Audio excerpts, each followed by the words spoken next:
A Well-Oiled Mine by Elijah Teller. One more went today. His hand caught into the grinder, then his arm, then him. One more added. His blood mixed with oil, his muscles with the gears, and his mind with the machine. Unfortunately, I was unable to see this, as I only heard about it on break. Some of the meatheads in the lower junction spoke about it. A kid, too, barely 19, now a part of the work itself. Apparently wasn't looking, probably chatting with people who'd meet the same fate within 5 years. They could never see it coming, though. How can they? Does an ape think about its last breath? I think not. I've been put on entry duty, making sure the workers sign in, sign out, and have no contraband on them. You'd think after years of seeing your peers get fired for bringing in alcohol, you wouldn't do it yourself.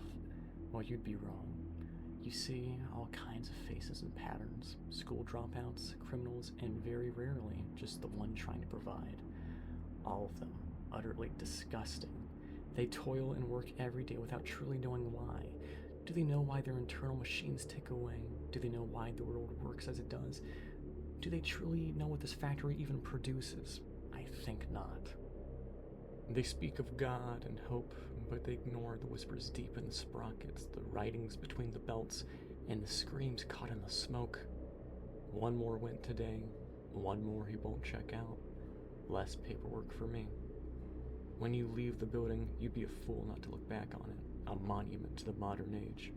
The smell of industry, the power of labor, and the life of machinery.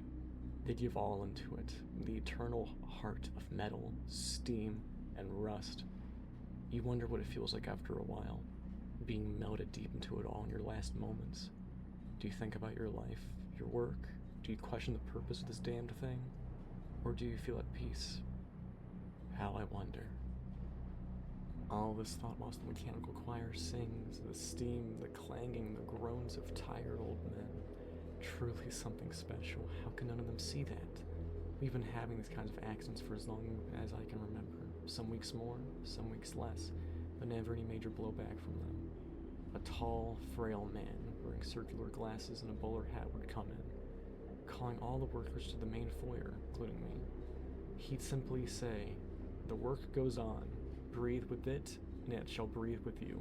Same schedule, 6 a.m. sharp," and walk off the stage. He had no name tag, no ID he'd show off, nothing. I had to assume he was one of the owners or founders of the place. Perhaps the enigmatic approach helped the workers, maybe not with safety, but with the workloads. I never paid enough attention to them to really know. I wonder how he felt about the factory, as his words often lingered in my mind. Breathe with it, and it shall breathe with you. I believe he was the only person who could understand what I see in this place. A long day had passed. After the accident, the rest were forced to work overtime to make up for it.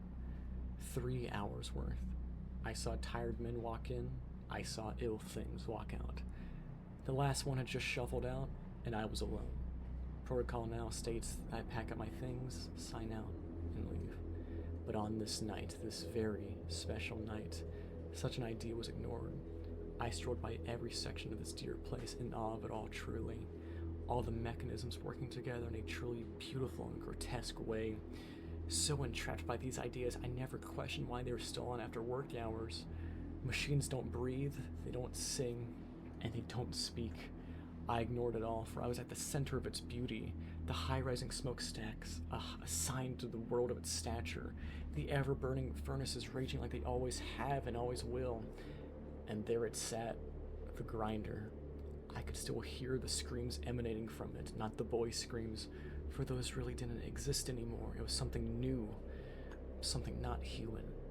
You could feel the screeching of the minerals it tore up inside, its rage made manifest. I grew closer to it, a coal-powered siren calling me in. Closer, it needed me. My eyes only a few inches from it now. Beautiful. How could they not see it? The factory, something that will last long after the sorry men that work in it, creating and shaping the future of man. I hadn't noticed whilst in these thoughts that my long and graying beard had been caught in the machine, forcing me closer to its call. I hadn't cared when I was gored deep in the heart in the factory, as I give it all to you. For you give me peace, as we now breathe together.